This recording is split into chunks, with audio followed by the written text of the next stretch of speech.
আমার এই 4-5 মাসের মন্ত্রিত্বের অভিজ্ঞতা আপনাদেরকে বলা দরকার। আমি দেখছি যে কিছুই বদলায়নি। একইভাবে আপনারা যারা ঘুষ খেত তারা ঘুষ খাওয়ার ফন্দি বিক্রি করছে, একইভাবে যারা আটকে দিত ভালো একটা কাজকে আটকে দিচ্ছে।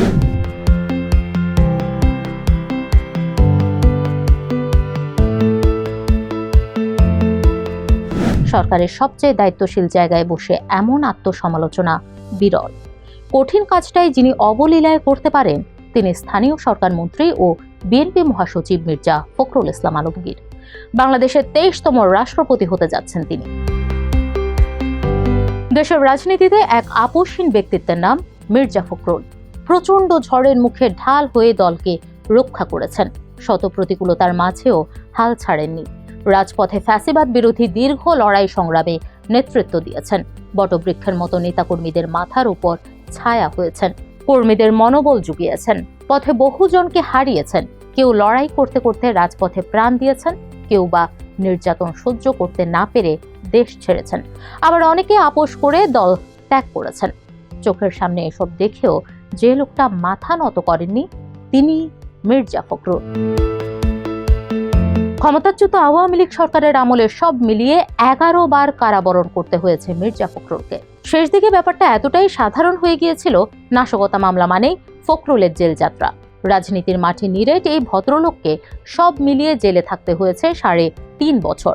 কঠিন সেই সময় পেরিয়ে এখন ক্ষমতায় মির্জা ফখরুলের দল বিএনপি। ঠাকুরগাঁও 1 আসন থেকে ত্রয়োদশ জাতীয় সংসদ নির্বাচনে জয়ী হয়ে সরকারের স্থানীয় সরকার, পল্লী উন্নয়ন ও সমবায় মন্ত্রী হিসেবে দায়িত্ব পালন করেছেন তিনি। সেই সঙ্গে মহাসচিব হিসেবে সামলেছেন দলের গুরুভার। মোটেও সহজ ছিল না মির্জা ফখরুলের এই রাজনৈতিক পথ চলা।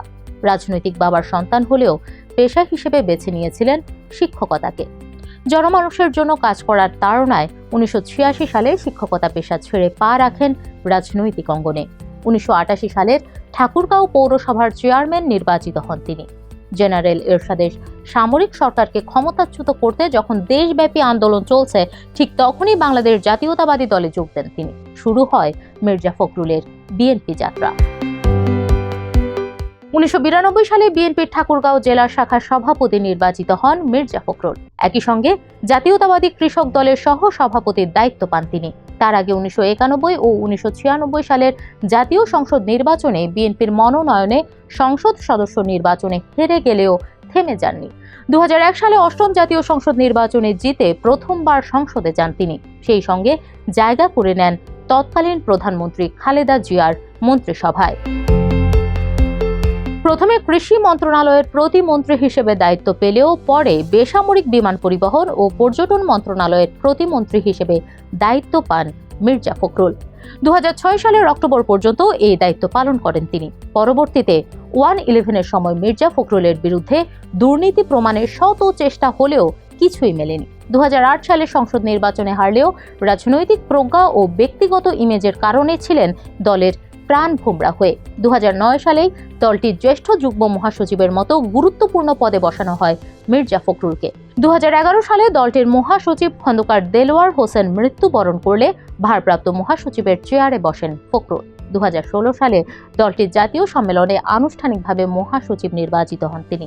সেই থেকে 2025 সালের শেষ পর্যন্ত বহু ঝড় সামলাতে হয়েছে তাকে, কিন্তু কখনোই ব্যক্তিত্বে আঁচ লাগতে দেননি, আপোষ করেননি। যা চূড়ান্ত উপহার হিসেবেই এখন দেশের সর্বোচ্চ স্থানে মির্জা ফখরুল।